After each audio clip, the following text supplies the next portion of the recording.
YouTube, what is going on? It is that NBA guy, Josh. Today is October 24th, 2015. And this video, we're going to be going over the season predictions and preview for your 2015-2016 Golden State Warriors. Let's get right into it.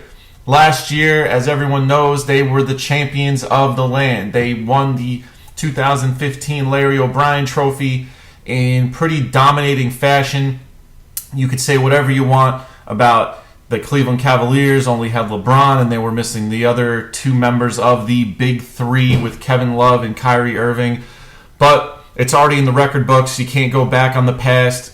Would the Warriors have won if Love and Irving were in the lineup? Who knows? That remains to be seen.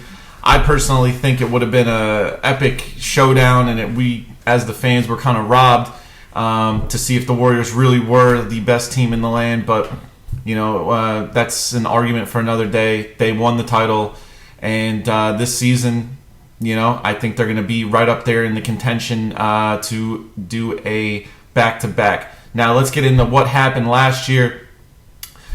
2014/15 record, they were 67-15. They finished first in the Pacific Division. They had the overall best record in the Western Conference, and of course, they ended up as the champions of the NBA. It wasn't easy to get there. The Western Conference Finals against the Houston Rockets was an all-out slugfest, you know. But they're deep. They have a lot of talent on this team. They've re-signed a lot of guys, and they're coming back, and they're gonna, you know, pretty much have the same exact roster. Only people they really lost were Justin Holiday, Kuzmic, and David Lee. The only one out of those three that I think is going to be big is David Lee, not for what he can do on the court because he's kind of fallen off production-wise, but he did bring a lot of veteran leadership to that squad. You know, he had a very tight-knit relationship with the Splash Brothers, Thompson and Curry. But, you know, everything, you know, teams have to progress, and those guys have to learn on their own. So David Lee was an integral part of that locker room. Really didn't provide too much on the court, even though in previous years he was an all-star when he played for the Knicks. But, you know, he's really the only one. Justin Holiday and Kuzmic, they didn't really play that much. Now, they did add a couple of guys. Kevin Looney from UCLA, they picked him up with the last pick of the draft in number 30. You know, he should be, you know, a decent bench player for them. They also picked up Jason Thompson. So, not big names that they picked up. They're really going in with the same core of guys that they had last year. But, you know, let's talk about this year. In the offseason, they re-signed Draymond Green, max contract. And, you know, them getting Draymond Green to come back was huge because he was the backbone of that team. He was the energy for that team. Even though Steph Curry's the leader of the squad and won the MVP for the overall NBA last year, Draymond Green is the engine that provides the power to just get up and go, and you know, he's the trash-talking menace of the squad. So, you know, it's a big thing for them to re-sign him. You know, are they going to be able to re-sign Harrison Barnes? That remains to be seen. But for this year, he's locked up. He's going to be on the roster. Now, Golden State, without even a hesitant of a doubt, has the best backcourt in the league. Best shooting backcourt, best athletic backcourt with Klay Thompson and Steph Curry. They just drain them from three-point land. And, you know, Curry with the handles. Klay Thompson, you know, last year went off for 37 points in a quarter. The talent is there. Can they repeat this season? There's a lot of competition out there. San Antonio's gotten better. Houston has gotten better. The Clippers have gotten better.